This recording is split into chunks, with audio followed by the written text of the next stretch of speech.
La Sociedad Española de Radiodifusión presenta... Ser... ¡Viva la radio! Podcast. Siempre.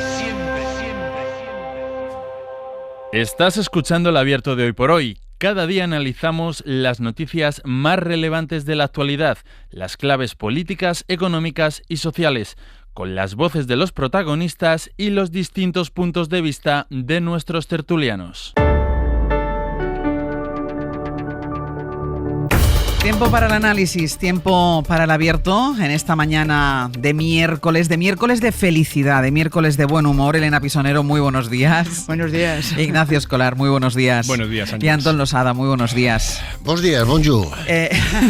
Porque aunque no guste el fútbol, aunque uno no sea un gran seguidor del fútbol, ni de las gestas deportivas, ni de las gestas futbolísticas, bueno, pues que la selección española, y además formada por este grupo de chavales encabezados por Nico Williams, por Lamine Yamal, por Olmo, por todos estos que vienen cada uno de un lugar diferente, de jugar de equipos incluso de fuera de España, la mayoría no conocidos por muchos de nosotros. Bueno, pues que un equipo como este, que además juegan y actúan como una banda de amigos, hayan llegado a la final de la Eurocopa, miren, con los tiempos que corren, es maravilloso. Entonces, España pasa al final con un golazo inolvidable de Lamine Yamal. Recuerda su nombre. Yamal à l'entrée de la surface de réparation, la frappe enroulée. Oh les buts! Oh là là là là! Quel but! Oh quel but de Yamal! Du haut de 16 ans!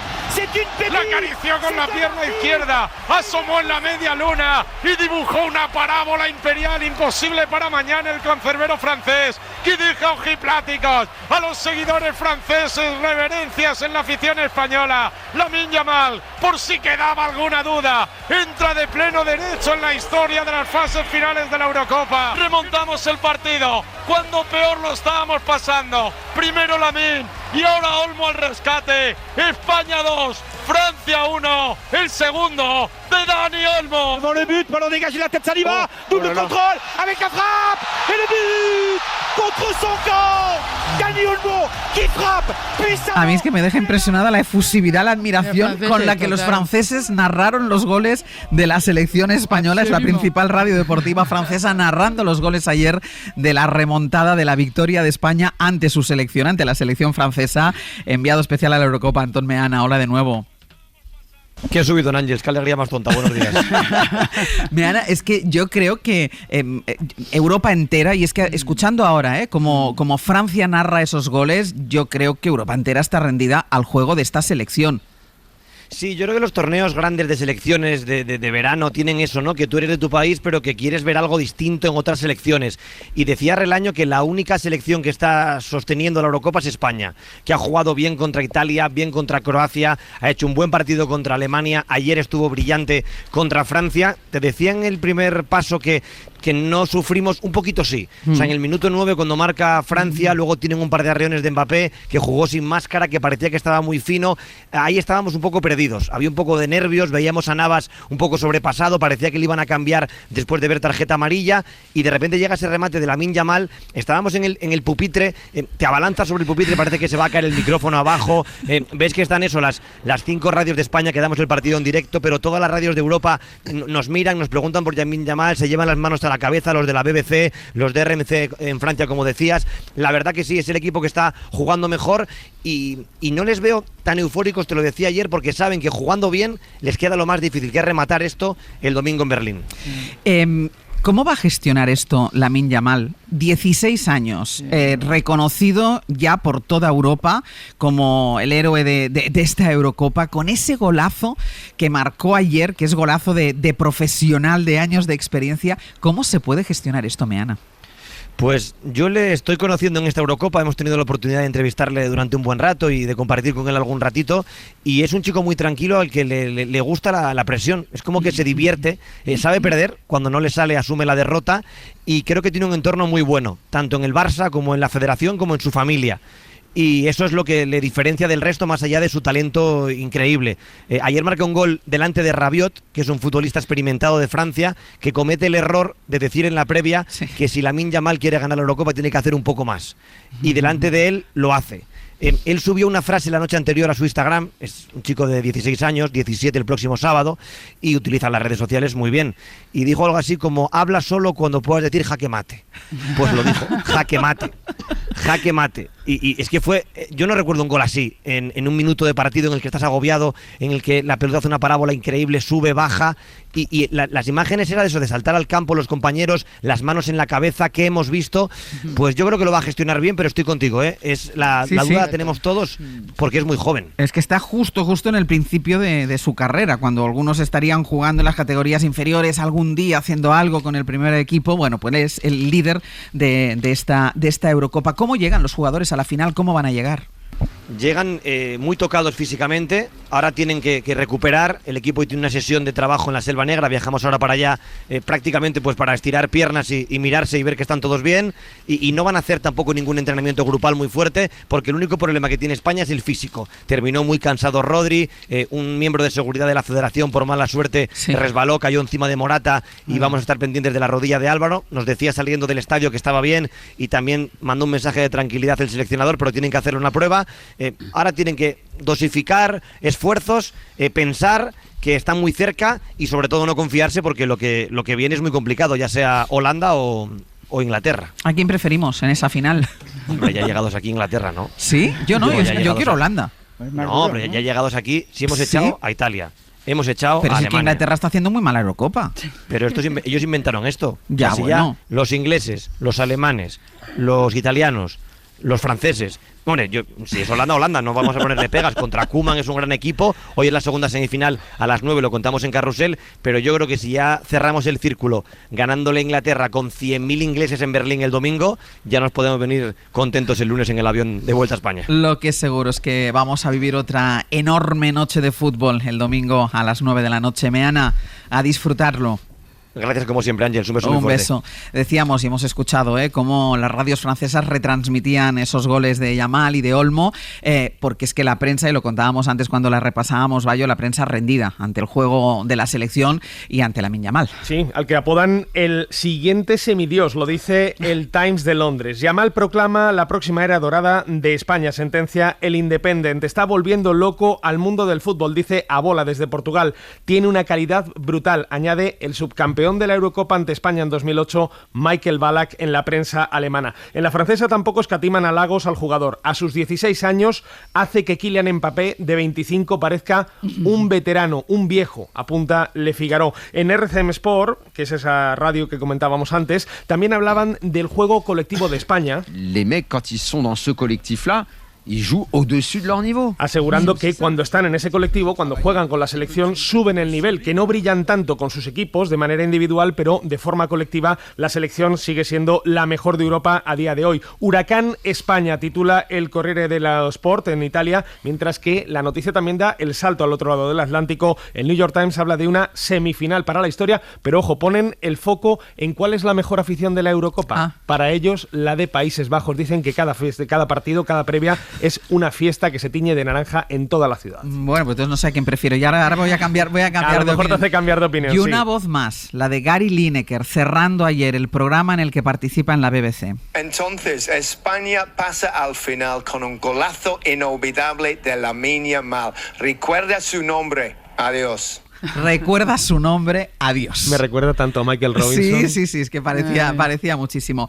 A ver, Antón, ¿tú viste el partido? Hombre, por favor, ¿cómo lo pongo en duda? Yo, el Tour, después Wimbledon y después el partido. Todo eso con el chándal puesto, ¿no? No. Vale. Pero yo tuve una tarde ocupadísima. Vale. ¿Y qué tal? Bueno, a ver, yo creo que es el momento de citar al gran Vicente del Bosque cuando dijo aquello de lo importante, tan importante como ganar es cómo se gana, ¿no? Sí. Y lo que más hay que destacar de esta selección es cómo gana y cómo ganó ayer, que es jugando al fútbol, porque a uno que le gusta el fútbol, lo que le gusta es ver fútbol, y la única selección que está ofreciendo fútbol en esta Eurocopa, como bien dice el maestro Relaño, es España, ¿no? Ayer hubo un detalle de realización, no sé si os fijasteis, después de ese prodigio de geometría y precisión que es el gol de Lamine Yamal, donde el realizador acierta a enfocar en un primer plano de Mbappé, que hace un gesto que parece decir, este es el gol que tenía que estar metiendo yo. y la cara de como de asombro que se le queda, ¿no? Entonces yo creo que yo creo que ayer el fútbol, que suele ser un deporte muy cruel y muy injusto, fue justo con la selección que propone algo, porque yo creo que llevamos una Eurocopa donde nadie propone nada, pero todo es un fútbol rácano. O sea, yo creo que Francia ayer se llevó lo que se merecía y lo que se ha venido mereciendo todo el campeonato, a base de no ofrecer nada, de esperar atrás, esperar a ver si le puedo colar un balón a alguno de los extremos bala que tengo y a ver si se equivocan los demás. Y esta es una selección que ofrece... Y pues hay una cosa que a mí me llama muchísimo la atención, ¿no? Estamos oyendo en los comentarios. No son grandes estrellas en sus equipos. No. Hombre, incluso muchos no juegan ni en equipos que vayan los primeros en sus ligas. O sea, el propio Olmo juega en un equipo de la Bundesliga. Exacto, o sea que ni siquiera son equipos que destacan. Porque, bueno, primero, se puede aplicar a una parte del equipo, pero no a otra. Rodri, por ejemplo, está considerado el mejor jugador en su posición. Sí. Lamine Yamal lo está descubriendo Europa, pero algunos que nos gusta el fútbol aquí en España lo hemos descubierto ya hace tiempo, especialmente esta temporada. Por cierto, habría que reivindicar a lo mejor el papel y la aportación de equipos como el Barça y su manera de cuidar la cantera, ¿no? Después, por ejemplo, en el caso de Lamine hay una cosa, no sé si lo sabéis, que suele celebrar los goles haciendo con las manos el gesto para recordar el código postal del barrio donde nació, que es uno de los barrios más sufridos y más castigados de Cataluña, ¿no? El barrio de Rocafonda de Mataró. Exactamente. Entonces recuerda los 3 últimos dígitos del código postal, ¿no? Pero lo interesante de lo que vimos ayer es ver a un equipo jugar al fútbol. Sí. Esa sensación de equipo. Y disfrutando jugando al fútbol. ¿Tú lo viste? Yo lo vi también. No soy muy aficionado al fútbol, pero lo vi con mi hijo y disfrutamos mucho el partido. Y me alegré un montón por el resultado, me alegré un montón por llegar a la final y me alegré un montón porque el nuevo héroe de la selección española sea hijo de inmigrantes.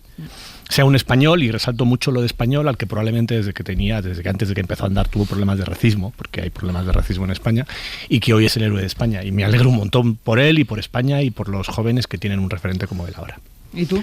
Yo no lo vi el principio y vi que llegaban a 2-1 y ya me retiré. Pero me parece que estáis destacando algo que es muy relevante, ¿no? Por la incidencia y la importancia que tiene el fútbol en nuestro país y en muchos países del mundo, que es el centrar el foco, poner el foco de cómo se gana jugando bien, se gana con ese espíritu de equipo que te hace mejor que de lo que eres individualmente. Esto me parece que son mensajes muy relevantes en estos tiempos que vivimos de mucho ego, mucho individualismo y mucho supremacismo, ya que lo habéis comentado. Me parece que es muy relevante el que cada uno vale por sus méritos y por lo que es capaz de aportar al conjunto. Me parece que es un mensaje espléndido. Yo simplemente quiero decir que hoy es el día para hablar de Lamine Yamal, por supuesto de Nico Williams, de los jóvenes, pero a mí me gustaría hacer una mención a Jesús Navas, porque es el único superviviente de aquella selección que nos ganó 2 Eurocopas y un Mundial, y que ayer, y sobre todo el día del partido contra Albania, dio una auténtica demostración de lo que es el compromiso con un equipo, ¿no? Cuando dijo aquello de que no, salió prácticamente con un muñón en el pie, porque no podía, y dice, no, yo tengo que estar aquí porque hay que proteger a Carvajal, para que pueda jugar el siguiente partido. Sí, para que se cuide. Y para 38 años, ahí estamos. Y sobre esto que decías, te lo había mostrado antes Ignacio, pero destacabas tú, el origen y también lo decía Losada, el origen de Lamine Yamal. La portada de hoy El País, que a mí me parece maravillosa, porque en las 2 columnas de la izquierda hay un titular que dice: las autonomías del PP rechazan el reparto por ley de menores migrantes, y a la derecha hay una foto enorme de Lamine Yamal. Es una maravilla de portada que lo dice todo, con una fotografía y con un titular. Vamos precisamente a hacer una pausa y a la vuelta hablamos de esa reunión que hay hoy entre el Gobierno y las comunidades autónomas para la distribución, para el reparto de los menores migrantes. El Abierto. Ser Podcast. En el abierto, Elena Pisonero, Ignacio Escolar y Antón Losada. Vamos con lo que será una de las citas políticas más importantes del día. El Gobierno se reúne, como les decíamos, con las comunidades autónomas para debatir la propuesta que ha diseñado con Canarias para reformar la ley de extranjería. Nicolás Castellanola, de nuevo. Hola, ¿qué tal? Se busca con esta reforma, Nico, acabar con una situación que se repite cíclicamente, y es la saturación de las regiones del sur. Hoy quedarán retratadas en la reunión de esta conferencia sectorial. Sí, para que se acabe, como dices, con esta situación cíclica, que cada vez que se produce un cruce numeroso de niños y adolescentes que llegan solos a la frontera sur, sean las regiones de llegada las que imploren al resto de comunidades que asuman parte de la responsabilidad de la acogida. Llega este nuevo encuentro en el que otra vez, como dices, saldrán retratados los partidos ante la propuesta que ha abanderado el presidente canario, donde hay ahora mismo casi 6.000 menores vulnerables en estas circunstancias, con el ministro que coordina las políticas de inmigración en el gobierno, el también canario Ángel Víctor Torres, y que ha contado con el apoyo de regiones del PP como Ceuta y Melilla y del PP canario, que gobiernan coalición en las islas. Hay un borrador del texto para la reforma de la ley de extranjería que ya compartieron con todos los grupos en el Congreso de los Diputados, donde el gobierno pretende aprobar el cambio del artículo 35 que haría de los traslados un mecanismo automático una vez que se superen las capacidades de acogida de las regiones de la frontera sur. Tiene más presión el PP porque sus regiones que gestionan esta realidad quieren ese cambio en la ley, y también porque Vox les amenaza con corromper algunos de los gobiernos regionales donde gobiernan juntos, porque los del partido racista siguen con un discurso de bulos y desinformación sobre estos niños y adolescentes. ¿Quién acude y qué se busca cambiar exactamente con esta reforma de la ley de extranjería? Pues además de la anfitriona, que estará representada por su presidente Clavijo, solo 7 comunidades Ángels acuden presencialmente a esta reunión en Tenerife, que comienza a las 5 de la tarde. Estarán Andalucía, Navarra, Cataluña, Castilla-La Mancha y 3 donde el PP gobierna con Vox, que les amenaza, como decimos, corromper esos gobiernos. Son Castilla y León, Extremadura y Murcia. El resto de regiones participarán telemáticamente. A la cita, convocada por Sira Rego, acude también, como decíamos, el ministro Torres, y lleva el texto de la ley de extranjería para que esos traslados dejen de depender de la voluntariedad cuando hay crisis puntuales. Así que uno de los criterios claros que se fija en el artículo 35 de la ley es que cuando se supere el 150% de las plazas de acogida de Canarias, Ceuta o Melilla, sea el Estado quien coordine el traslado rápido de estos niños y adolescentes a otras comunidades. De aprobarse la reforma del artículo 35, tal y como está redactado en estos momentos ese borrador que se lleva hoy, se pretende trasladar desde Canarias, ahora mismo se tendría que trasladar desde Canarias a 3.000 niños y de Ceuta, por ejemplo, a 200. Las organizaciones de defensa de la infancia, ¿qué dicen? Pues que se haga con toda la garantía y que se aproveche la oportunidad. Lourdes Reizábal es la presidenta de la Fundación Raíces. Pedimos al Estado español y a las comunidades autónomas que tengan claras sus respectivas responsabilidades y competencias para articular un sistema respetuoso con los derechos de los niños y las niñas, poniendo en el centro de sus políticas su condición de infancia en desamparo, sus circunstancias personales, las razones por las que se vieron obligados a salir de sus países siendo niños y el peligro que corren sus vidas si el país al que llegan no les protege adecuadamente. Las ONG recuerdan que se tienen que garantizar esos derechos de estos niños y que lo que está viviendo ahora mismo Canarias, como lo vivió en 2006 o Ceuta en 2021 con el cruce por la playa del Tarajal de más de 1.200 niños, se volverá a repetir porque las causas que le llevan aquí son estructurales en sus países de origen. Les pedimos que recuerden que momentos como el de ahora se repiten a lo largo de la historia y a nuestras fronteras van a seguir llegando personas y entre ellos niños y niñas intentando salvar sus vidas, y por ello las soluciones que se planteen deben ser viables, eficaces, constitucionalmente admisibles y sostenibles a lo largo del tiempo. Resulta llamativo, como decíamos antes, a las 8, Ángels, que después de 40 años recibiendo pateras no tengamos un mecanismo legal engrasado en este sentido. Es verdad que la ley de extranjería actual permite esos traslados, pero depende de la voluntariedad. Desde 2022, por ejemplo, con Ione Belarra al frente del Ministerio de Infancia, se intentó fijar un cupo de distribución voluntario de unos 400 niños cada año por el resto de comunidades, pero nunca ha funcionado, como hemos contado repetidamente. Solo un par de datos: en 2023, de 373 traslados pactados, solo 3 comunidades aceptaron llevarse a 72 niños y adolescentes. Y en 2024 ese cupo solidario, que es de 347, ni siquiera se ha aprobado, y es uno de los puntos que se llevan hoy al orden del día porque queda pendiente de la conferencia sectorial anterior. Así que, buscando que esos traslados dejen de ser voluntarios o arbitrarios, pues hoy se retratará cada comunidad autónoma ante la reforma o esa propuesta de la reforma de la ley de extranjería. Pues estaremos pendientes de lo que nos cuenten tú desde Tenerife cuando empiece a ver las conclusiones de esa reunión esta tarde. Nico, gracias. Hasta luego. Llega el Partido Popular a esta reunión muy presionado, sobre todo por los ultimátums de Vox, que amenaza con romper sus gobiernos de coalición y retirarle el apoyo en las comunidades y ayuntamientos donde gobiernan juntos si apoyan esta reforma de la ley de extranjería. Mariela Rubiola, de nuevo. Hola de nuevo. Y es verdad que la dirección del Partido Popular, y aquí no hemos estado contando, hasta ahora restaba importancia a esta amenaza de Vox, pero empiezan a crecer las voces dentro del partido que piden tomarse en serio el ultimátum de Santiago Abascal. Así es, aunque la tónica general en los territorios es todavía la incredulidad, por primera vez hay cargos destacados del partido que creen que los de Abascal pueden atreverse a romper, si no los 5 gobiernos autonómicos, al menos alguno de ellos.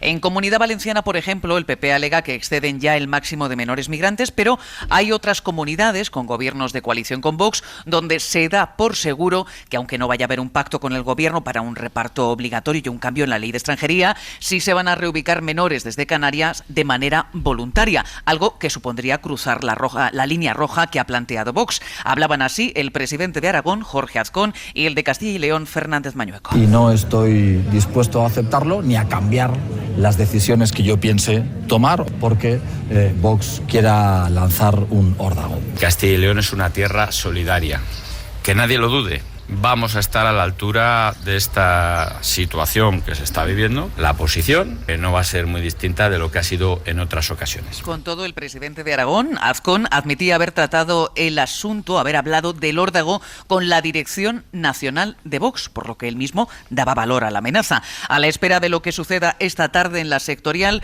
todos los ojos están puestos en Extremadura, donde sectores del PP creen que Vox podría romper allí de manera más sencilla y utilizar como campo de pruebas. Después de todo, Ángels, los de Abascal solo tienen un consejero en el gobierno extremeño. Mariela, gracias. A vosotros. Ayer Ignacio estuvo aquí con nosotros, el presidente de la Ciudad Autónoma de Ceuta, Juan Vivas. Él apelaba al sentido de Estado de todos los partidos, incluido el suyo, y defendía también la reforma de esta ley de extranjería. Recordemos que Ceuta, junto con Canarias, junto con Melilla, son las zonas más afectadas por esta presión migratoria.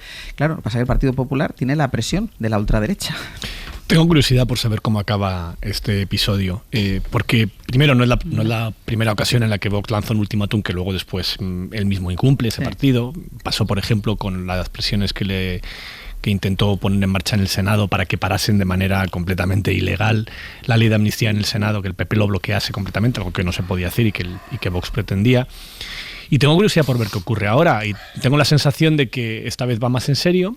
Por una razón, porque Vox tiene ahora una presión muy fuerte por su propia derecha, porque hay otro partido ultra, aún más ultra, que compite por una parte de su electorado, que es se acabó la fiesta de Alvise Pérez. Y también porque me da la impresión de que desde el Partido Popular están valorando esto incluso como una oportunidad. Creo que si Vox comete el error desde el punto de vista estratégico de los intereses de Vox como partido, de salir de todos los gobiernos autonómicos, nos hará un gran favor a todos, empezando por el Partido Popular. Entonces me da la impresión de que desde que el Partido Popular, pues sí, se toman en serio el ultimátum, el órdago de Vox y están deseando que lo ejecute, porque desde luego perdería mucho más Vox que los ciudadanos españoles medios, la verdad. Si son es verdad que tendría luego después un problema muchas autonomías a la hora de aprobar algunos proyectos legislativos, algunos presupuestos, pero en fin, casi lo prefiero. A lo mejor así separan las leyes de Concordia, por ejemplo, y ese tipo de barbaridades que se están intentando aprobar en algunas comunidades autónomas. Dejadme que vaya a publicidad y al boletín de las 9 y después lo retomamos con Elena, con Antoni, seguimos con el análisis porque además el gobierno está dispuesto a llevar la ley sí o sí, la reforma de esta ley al Congreso de los Diputados, sea con el apoyo del principal partido de la oposición o sin él.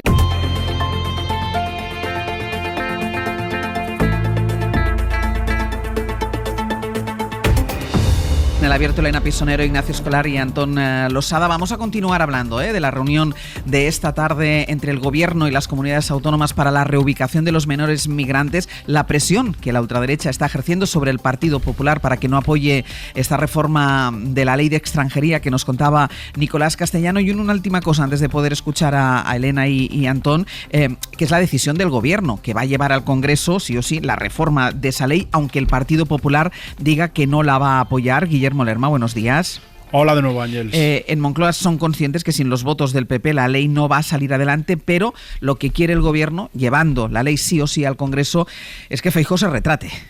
Sí, toda la negociación debe acabar con una votación en el Congreso a finales de este mes de julio, así lo creen los socialistas, que apuestan, como dices, por retratar a los de Feijóo, llevando a la Cámara el acuerdo firmado con Canarias, tengan o no los votos suficientes para sacar adelante esa reforma de la ley. El Ejecutivo presiona así al PP, recordando que sin ese cambio legal para hacer que los traslados sean obligatorios y automáticos, la situación de esa comunidad en la que gobiernan seguirá siendo muy delicada. Se intenta mover la posición de Génova y que se acerque a la de las comunidades que, como Ceuta o Canarias, sí que defienden que se haga ese cambio legal. Creen que esta es la única manera de garantizar que esos niños y niñas reciben una atención humanitaria eficaz y adecuada. Los socialistas son conscientes de que sin la implicación y el compromiso de los populares no habrá una solución realista, y por eso presionan políticamente, a la vez que no se cierran, dicen, a debatir sobre la financiación suficiente que reclama el PP, a quien la portavoz del gobierno también pedía ayer que rompa los pactos con la ultraderecha y deje a un lado el temor a la reacción de Vox. Y le exigimos también al Partido Popular responsabilidad y altura de miras, y sobre todo una posición común. Ha llegado el momento de que el señor Feijóo rompa ya de una vez con la ultraderecha en este país y rompa esos gobiernos que tienen 5 comunidades autónomas y en más de 140 capitales y ciudades de España, los distintos ayuntamientos. El Ejecutivo necesita sí o sí al PP para sacar adelante esta reforma. No hay plan B, decía ayer el ministro Ángel Víctor Torres, ante la negativa también de Junts, que en esto también se alinea con los partidos de la derecha y la ultraderecha nacional. Los de Puigdemont exigen que se excluya a Cataluña del reparto de menores, con la excusa de que ellos negocian con el Ejecutivo la transferencia integral de esta competencia, y por eso no se abren a apoyar el texto ni la reforma legal cuando llega al Congreso. Guille, gracias. Hasta luego. Elena. Sí, no, comentabas el contraste de la portada del País y justo acabamos de comentar en la crónica que quien sí que se ha retratado es Cataluña a través de Puigdemont, y yo creo que eso lo que alimenta es un discurso muy nacionalista, en el que hay un mensaje que ya lo estamos viviendo los castellanoparlantes, pero que también lleva a ese rechazo frontal a que se cuente con Cataluña en esta política que tiene que ser estructural para un país como España, con los grandes retos que tenemos ya, no de futuro, ya en términos demográficos, más allá de los principios básicos de solidaridad que deben inspirar nuestra sociedad.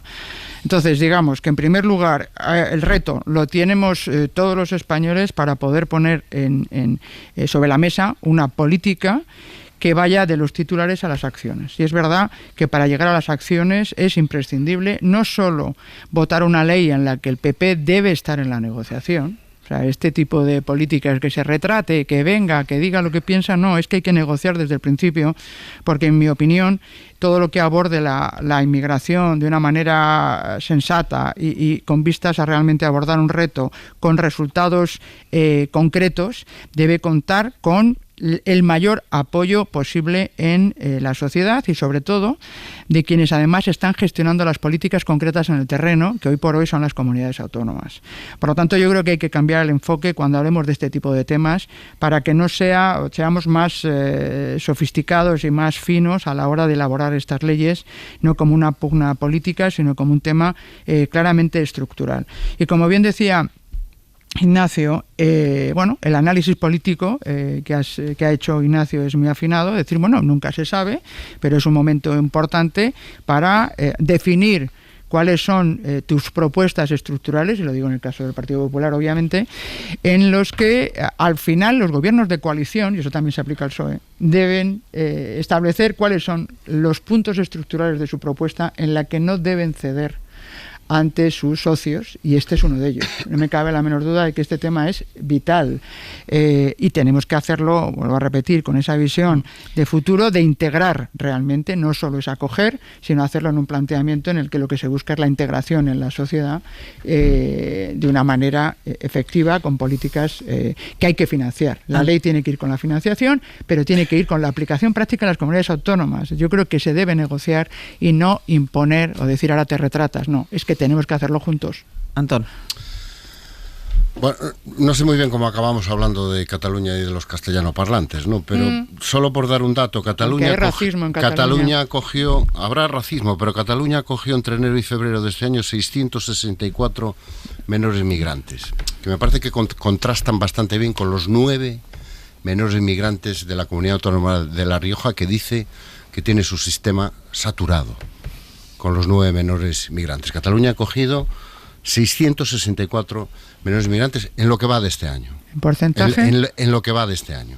Sobre los es fácil de sacar, sobre los casi 6.000 que hay en este momento en Canarias. 664, que quiero dar el dato bien, ¿no? Yo es que, si no lo digo, reviento. Me parece una vergüenza y un escándalo que este debate se esté produciendo. O sea, que una de las 15 economías más ricas del mundo esté discutiendo de esta manera sobre cómo atender a 6.000 menores, me parece una vergüenza. Como país y como sociedad. Y me gustaría recordarle a todos los partidos políticos, pero especialmente al Partido Popular en este caso, porque es quien está encabezando este debate, que por cierto no daba hace 2 semanas, ¿no? Hace 2 semanas prácticamente estaba pactada la reforma de la ley de inmigración con el acuerdo del gobierno canario, donde está el PP, y de repente un día nos levantamos pidiendo el comodín de la Armada, ¿no? Me gustaría recordarles que sobre este discurso cabalga la extrema derecha, que tanto nos preocupa. Y que cada vez que se plantea este debate y se plantean estos términos, se está legitimando este discurso de que no son Lamine Yamal, son unos violadores que vienen con machetes y que vienen a robarnos y que vienen a perseguir a nuestras mujeres. Entonces yo creo que habría primero esta reflexión. Segundo, en términos económicos y en términos políticos, es vergonzoso oír a presidentes de comunidades autónomas que tienen miles de millones de presupuestos decir que no son capaces de atender a 100, 200, 300, 400 menores. Menores, son niños y niñas, menores. Y no tenemos recursos. Tenemos un presupuesto de 12.000 millones de euros como tenemos en Galicia, o como que pueden tener en Valencia o Murcia, y no tenemos recursos. No tenemos capacidad para atender a 100 menores más, a 200 menores más, que se nos debería estar cayendo la cara de vergüenza, a todos, y a los presidentes y presidentas en primer lugar. Después, vamos a poner un poco las cosas en su sitio. Dice el Partido Popular que obligaciones no, que solidaridad. Bueno, así funcionaba el sistema hasta ahora. ¿Y dónde está la solidaridad? El año pasado se pactó repartir 347 o 49 menores. Se generaron 20 millones de euros como fondos adicionales. Eso sale a una financiación de casi 60.000 euros por cada uno de esos menores. ¿Sabes cuántos se acogieron al final? 70. El 15%. 70. Entre 4 comunidades, solo 4 comunidades. Entonces está claro que la solidaridad no funciona. Y hay que buscar un sistema que permita gestionar esta situación. Y después, una última reflexión. El orden de factores aquí es importante. Este es un problema que está afrontando en este momento el gobierno de Canarias, donde está el PP. La emergencia la tiene el gobierno de Canarias, también la tienen en Ceuta y en Melilla. Si se bloquea una solución, el problema no lo tiene el gobierno central, el problema lo tiene el gobierno de Canarias. Ignacio. Yo creo que este es un tema en el que se están viendo las costuras de algunos partidos.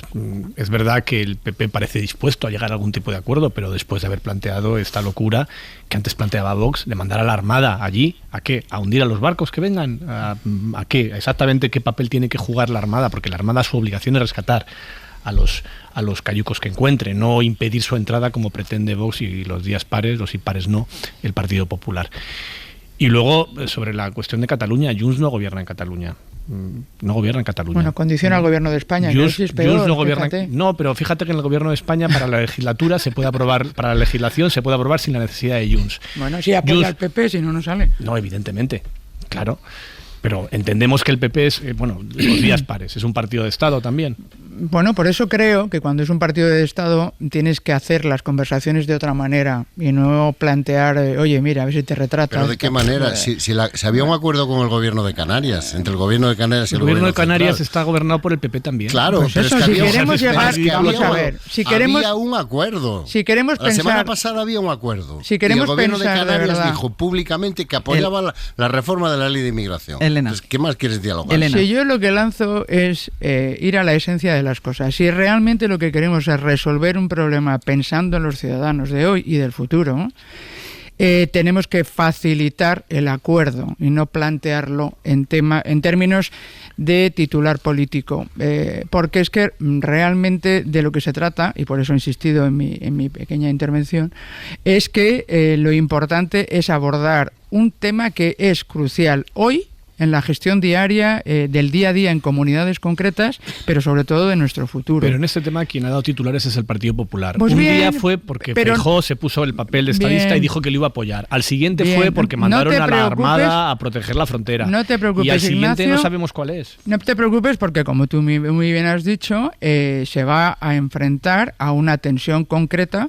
que es la de la amenaza de Vox de cumplir el no apoyo en determinados gobiernos autonómicos por mantener una coherencia que, bueno, construida o no, bienvenida sea.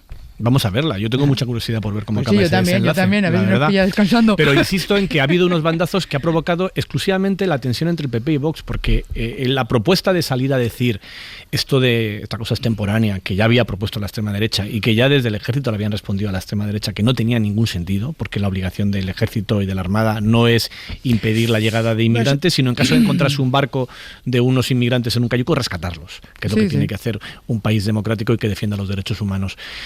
Es decir, que aquí las propias contradicciones se están viendo ya y no es ni siquiera la primera ocasión. Pero, en cada Ignacio, campaña electoral encontramos mensajes del Partido Popular sobre la inmigración coincidentes con la extrema derecha y por el miedo electoral que le tienen a la extrema derecha. Es lo que ocurre en cada elección. Está muy bien hacer el debate político, pero yo voy a la resolución de los problemas y cuando se ha hablado de la Armada, que lo tienen que explicar. O sea, quiero decir, hay varios temas en este debate que lo hemos comentado muchas veces, que es el criterio humanitario que debe prevalecer, porque para eso somos democracias serias, de rescatar a quien tiene una necesidad evidente, nítida, con el hecho, también cierto, de equilibrarlo con una política que debe incentivar una inmigración regular y tasada. Es un equilibrio complejo que no se soluciona mandando a la Armada. Pues no, eso. porque somos frontera de Europa y tenemos una responsabilidad con el resto que no es frente a los cayucos. Estoy de acuerdo contigo. Qué barbaridad, qué barbaridad. Pues que pero tenemos barbaridad que ser capaces de equilibrarlo para no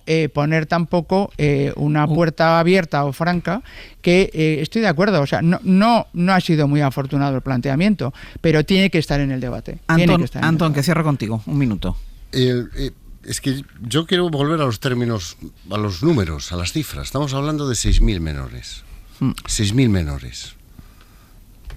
Es que piensas en términos económicos el coste de resolver esta cuestión y es ridículo. No es tan ridículo, es Antón. Ridículo. No es ridículo. Es ridículo. No es ridículo. Otra cosa es que en todo caso haya que asumirlo, pero no es ridículo. Es ridículo. Y ver a comunidades autónomas decir que tienen su sistema saturado porque han acogido 9 menores migrantes no es ridículo, es vergonzoso. Pero no es yo me pregunto, ¿cuál es la razón objetiva que puede llevar al Partido Popular, el principal partido de la oposición, que algún día tendrá que gestionar esto desde el gobierno central, algún día le tocará, para plantear como una cuestión o como una amenaza la necesidad de repartir 349 menores migrantes entre las comunidades autónomas? Cerramos aquí, pausa y seguimos.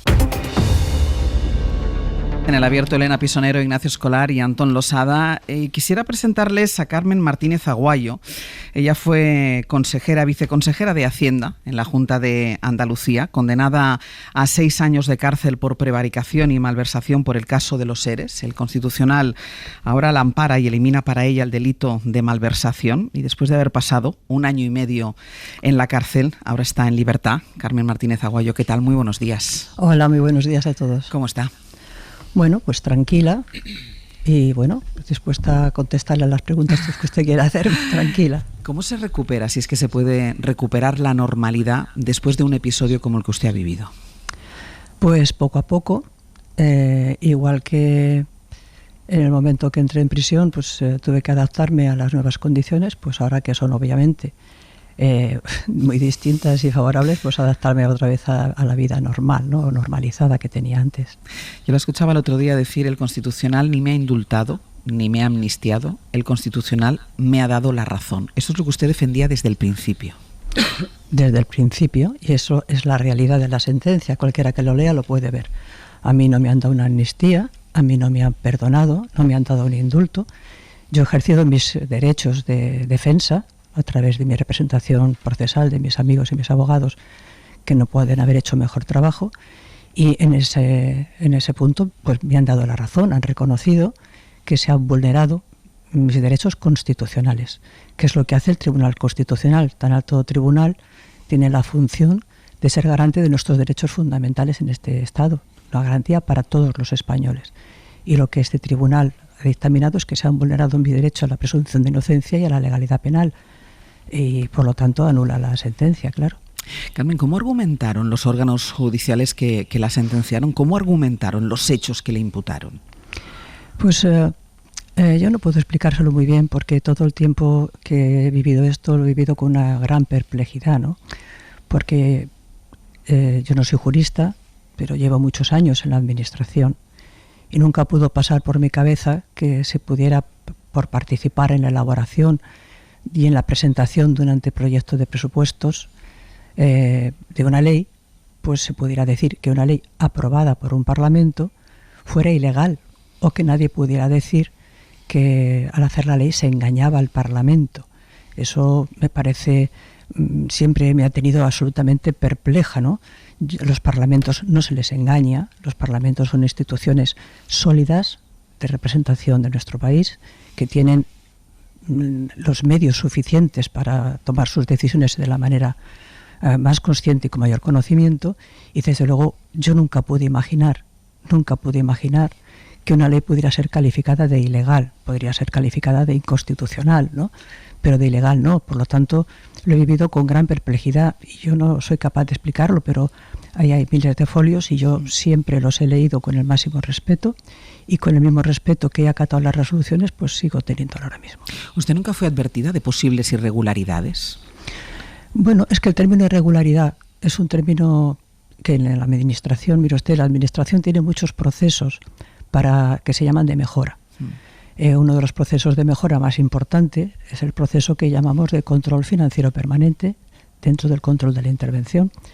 Y es por cierto, es un sistema que es denostado, muy denostado sobre todo por las personas ahora mismo de la Junta, que lo han utilizado como diciendo que era una cosa horrible, cuando es el sistema que recomienda, que exige la Unión Europea a los países que se incorporan a ella, y que se recomienda para todos los países porque se considera un control de mejor calidad.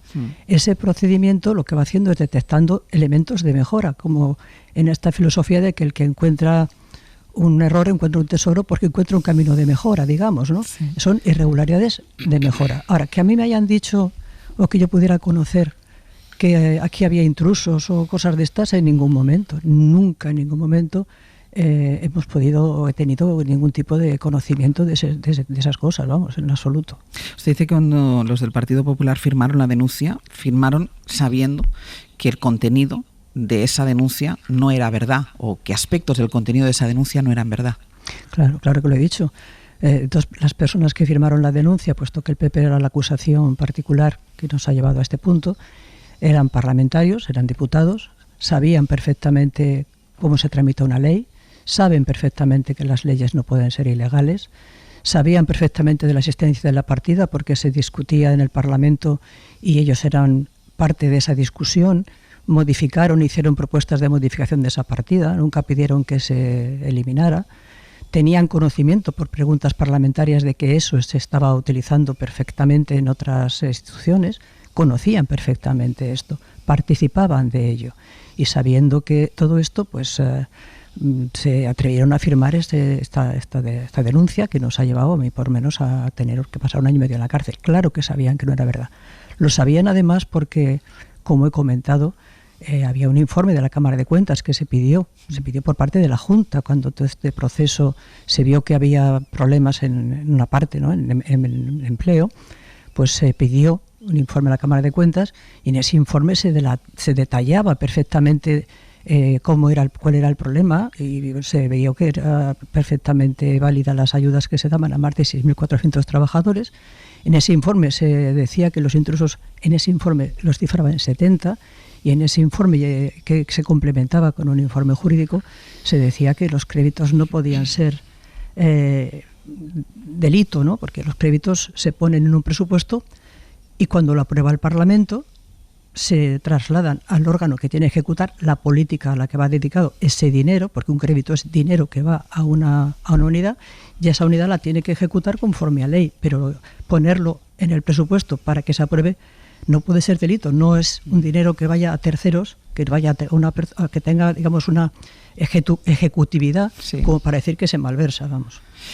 Había única y exclusivamente entonces motivación política por parte del Partido Popular. Bueno, yo creo que esto ha sido una manera que ha tenido el Partido Popular, a sabiendas, de hacer una persecución, efectivamente, a sus adversarios políticos, puesto que les era muy difícil.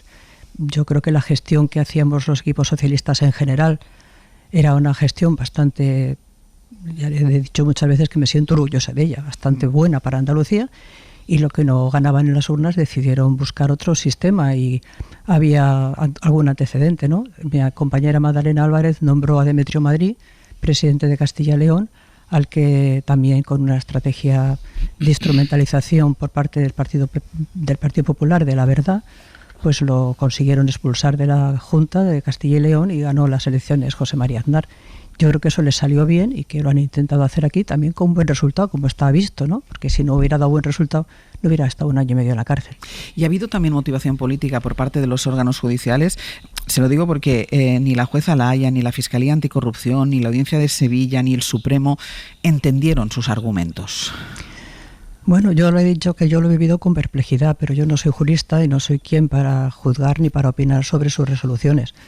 Las he respetado cuando me han gustado o cuando no me han gustado, siempre he respetado la acción de la justicia. Respeto el Tribunal Constitucional, como digo también, y pido respeto para que el PP, que es parte acusatoria, que ha sido parte acusatoria, respete también las resoluciones del Tribunal Constitucional. Yo he respetado cuando las sentencias, aun no entendiéndolas, han sido dictadas. He estado callada, como digo, porque creo y confío en la justicia y, bueno, si lo han visto así, yo tengo que acudir a cumplir y acatar.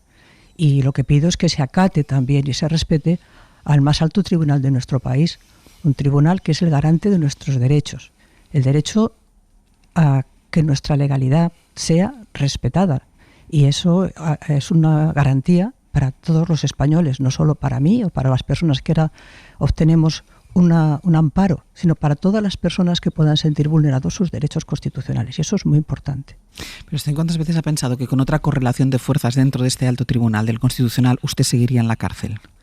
Bueno, yo no pienso eso. Yo siempre, como digo, y lo repito, he confiado en la justicia de nuestro país. Los tribunales se configuran conforme tienen sus propias normas, yo no las conozco en detalle, y conforme a las normas que hay, pues hay que acatar lo que dicen los tribunales. Sus procedimientos para su nombramiento han sido respetados y para mí es un tribunal válido, tanto el Supremo como ha sido válido la Audiencia Nacional, como es válido el Constitucional. No tengo yo que opinar eso o nada. ¿Y le pediría de alguna manera compensación a esa justicia que ha cometido una injusticia con usted? Bueno, yo lo que estoy ahora mismo es no pensando en nada de eso, sino en readaptarme a la vida, a poder pagar la enorme deuda de gratitud que tengo con muchas personas, no solo con mi marido y mi familia, que han sido grandes sufridores. Tengo también una deuda enorme de gratitud con el equipo jurídico que me ha atendido, dirigido por el profesor Moreno Catena, que ha sido, pues, más que mi abogado, mi amigo, y una persona que me ha guiado en este proceso mundo, ¿no?, que es difícil. Pero yo no estoy pensando en esto, en cómo resarcir a mi familia del tiempo que he estado fuera y de devolver, como digo, la inmensa cantidad de cariño y de apoyo que he recibido de tantas personas que me aprecian y me quieren. En el caso de los ERE, Carmen, ¿alguien se ha llevado dinero a su bolsillo? Bueno, esto lo tendrán que ir diciendo los tribunales. Sin duda, problemas ha habido. Esto no lo voy a negar yo ahora mismo. Lo que sí tengo que decir es lo que decía el informe de la Cámara de Cuentas de 2012, que los 6.400 trabajadores a las que iban destinados estas ayudas, pues hay intrusos, había 70 en ese momento, lo que se detectaba y lo que se dictaminó. Lo que yo sé también es que esas ayudas, al día de hoy, se siguen pagando una a una.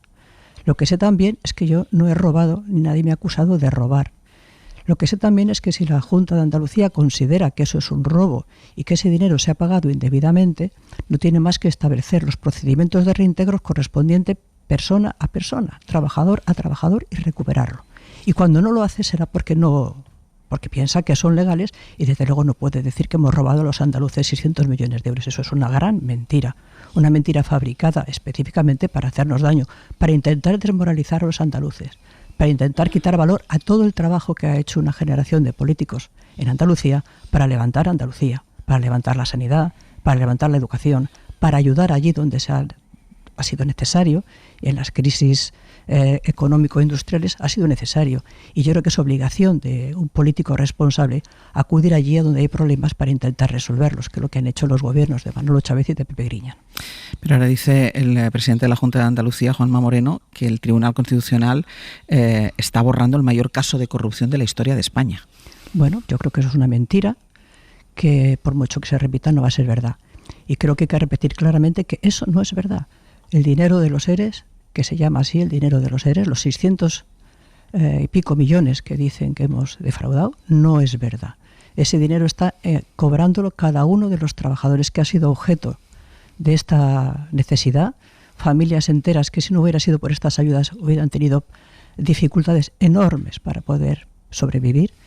Y si, insisto, si esto es lo que consideran que es un gran fraude, estos 680 millones, saben perfectamente con nombres y apellidos cada persona que lo está cobrando, y que entonces pidan el correspondiente reintegro, cosa que no han hecho. Al contrario, lo siguen pagando euro a euro, y lo van a seguir pagando porque eso es lo que han puesto en los presupuestos también este año.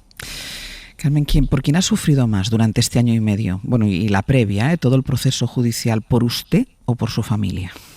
Pues por mi familia, porque el daño propio uno lo puede aceptar, gestionar y bueno, en fin, aceptar. Son circunstancias de la vida que hay que aceptar y se aceptan como otras.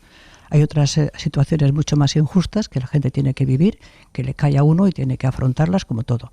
Pero yo le he pasado mal por mi marido, que lo ha pasado muy mal, por mi madre, mi familia en general, que pues esto es muy desagradable, ¿no?, para todos ellos. Y como he dicho, pues si algo me ha alegrado es de que mi padre no viviera, porque mi padre es un hombre que me educó en un recto sentido de la dignidad, del honor, de la honradez, y para él hubiera sido un golpe, un mazazo muy fuerte. Pero lo he sentido más por los demás que por mí misma. Y como digo, tengo una gran deuda de agradecimiento con muchas personas, por supuesto con mi familia, por supuesto con mi marido, con mis abogados muy fuertemente, los considero amigos más que abogados, y con todas las personas que, algunas de ellas anónimas, sin conocerme más que porque habían pasado por mi consulta, porque como usted sabe yo soy médico y he estado unos cuantos años pasando consulta, pues se han dirigido a mí por escrito para decirme que me acompañaban y que lamentaban mucho la situación y que confiaban en mi honradez. ¿Qué pozo queda personal cuando uno pasa un año y medio en la cárcel? Pues queda un pozo de aprendizaje. Yo no creo que sea un tiempo perdido, nunca el tiempo se pierde, el tiempo no vuelve, hay que saber aprovecharlo. Yo creo que lo he aprovechado en la cárcel, intentando pues mantenerme bien físicamente, intentando mantenerme bien desde el punto de vista mental, intentando por supuesto mantener intacta mi dignidad. Creo que he podido ayudar en la medida de lo posible, de mis capacidades, a todas las personas que han estado a mi alrededor. Queda un pozo de mayor conocimiento de lo que es lo que somos las personas, ¿no?, del espíritu de las personas. He podido conocer a mujeres que han sufrido mucho y que me han producido admiración, como han sido capaces de superar situaciones durísimas en la cárcel. Me lleva a aprender también sobre el funcionamiento de instituciones que nunca hubiera imaginado conocer, como instituciones penitenciarias. En fin, queda aprendizaje y a mí me queda un sentimiento de satisfacción de que he podido salir de la cárcel con la cabeza tan alta como entré. ¿Qué va a hacer este verano? Pues todavía no lo sé, porque todavía estoy en un periodo de adaptación a la vida real. Eso te cuenta que he pasado de levantarme a las 6 de la mañana todos los días a que ahora pues tengo otro horario. No me encaja todavía ni el cuerpo ni la cabeza bien. Poco a poco lo hará. Carmen Martínez Aguayo, muchísimas gracias por querer contarnos su historia y por participar en este Hoy por Hoy. Muchísimas gracias. Muchas gracias a ustedes.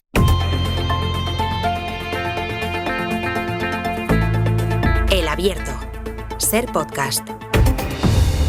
En el Abierto, Elena Pisonero, Ignacio Escolar y Antón Losada, después de haber escuchado el testimonio de Carmen Martínez Aguayo, ex viceconsejera de Hacienda en la Junta de Andalucía, condenada a más de 6 años de cárcel por el caso de los ERE, y que ahora el Tribunal Constitucional pues decide que la ampara y que elimina para ella el delito de malversación, que es el que llevaba esa pena de cárcel, después de haber cumplido 1 año y medio internada en un centro, internada en una cárcel. Y Antón, escuchándola, la reflexión de sus argumentos, ella dice: yo entré inocente a la cárcel y salgo inocente, y ese respeto y esa confianza en la justicia.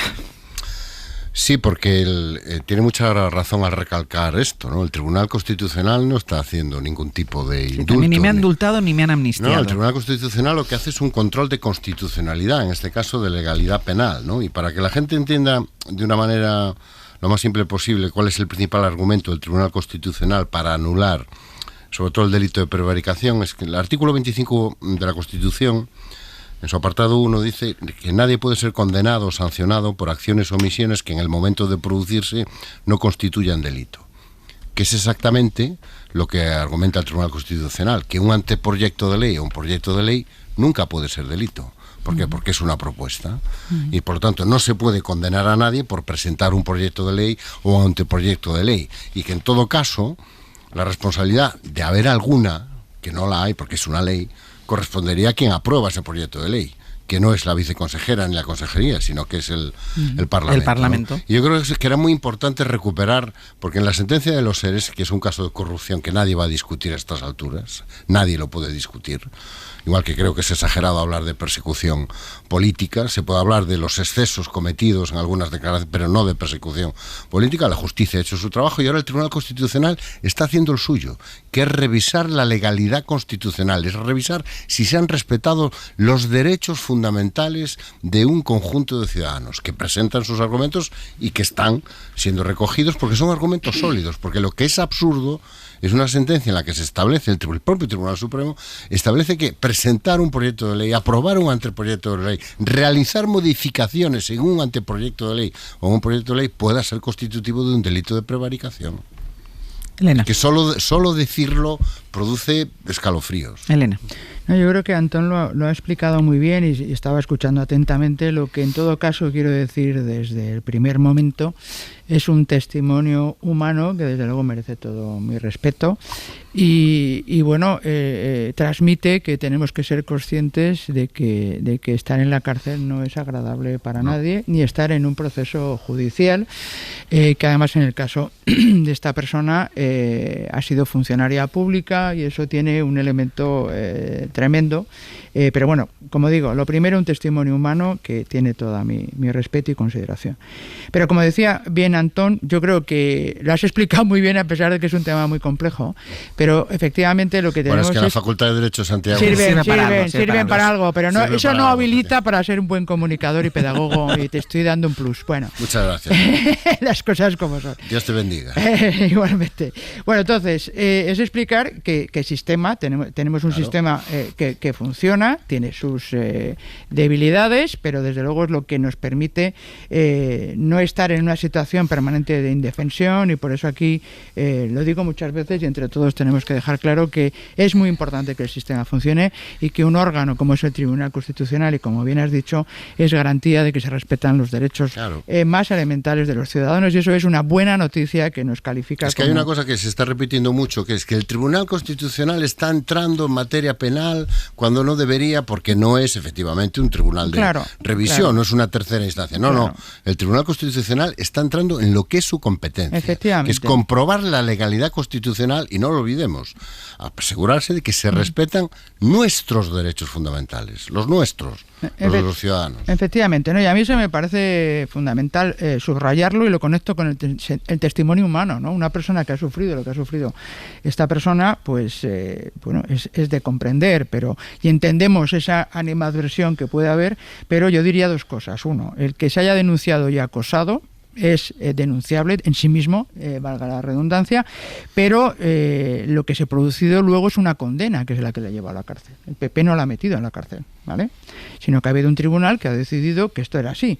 Luego el Tribunal Constitucional ha dicho lo que ha dicho y efectivamente, como tú bien decías, bueno, pues es una reclamación que podría hacer, decir, oye, pues no se me ha protegido adecuadamente en este proceso y el hecho de presentar una ley no me lleva a prevaricar, que sería en su caso la ejecución de ese presupuesto, que es lo que los tribunales han dicho, y como tú bien has dicho también, Antón, no podemos discutir que hay un delito, hay una condena por un mal uso de recursos públicos. Y ahí, si no, pues entramos en una lógica que es muy peligrosa.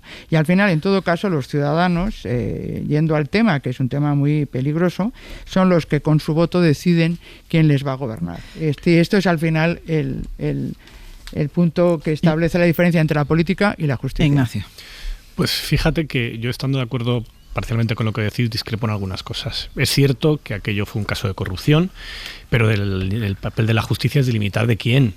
Había un director general de justicia que gastó el dinero de los ERE de manera irregular. Había también casos conocidos de varias empresas y de individuos, personas que no se podían haber beneficiado de esas ayudas y se beneficiaron. Pero aquí se condenó, vulnerando la Constitución, hay que recalcarlo, vulnerando la Constitución a personas que habían aprobado una ley o la habían cumplido. Sí, de acuerdo. Y eso es gravísimo, porque si asumimos que el papel del Constitucional es el que es vigilar las libertades constitucionales, hay que decir también que el Tribunal Supremo y la Audiencia de Sevilla vulneraron la Constitución. Vulneraron la Constitución al haber hecho algo que, en fin, es bastante evidente. En un Estado de Derecho, una ley, si es ilegal, lo que se hace es llevarla al Constitucional.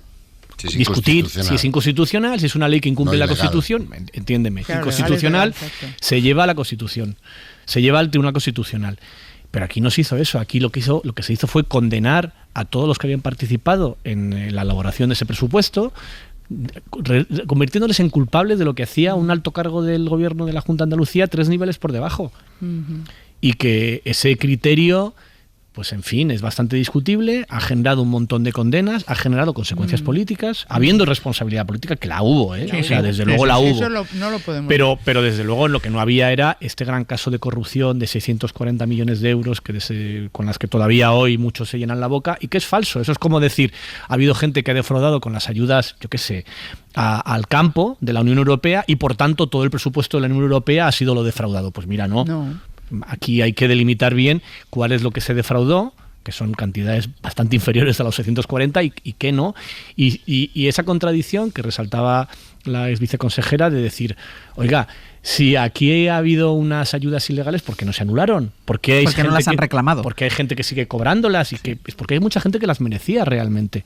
Hubo un abuso de un mecanismo que no solo era legítimo, sino probablemente necesario.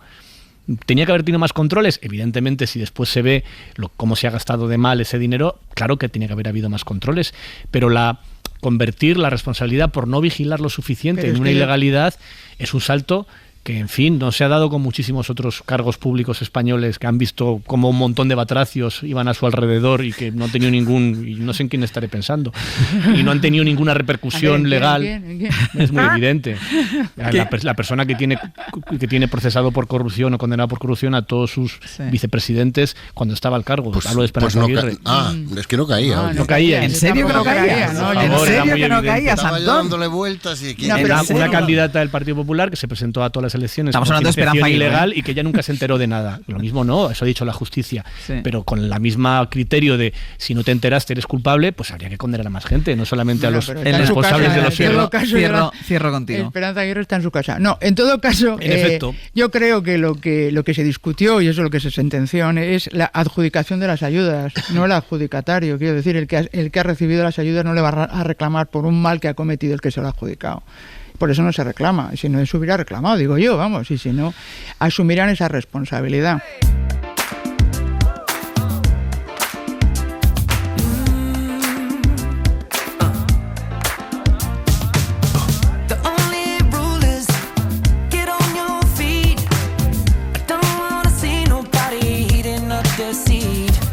Pues vamos a ir terminando ya este abierto, que ya están por aquí Pepe Rubio y Sergio Castro. Buenos días. Muy buenos días. Para anunciarles, explicarles lo que vamos a hacer a partir de ahora, después del boletín de las 10 de la mañana.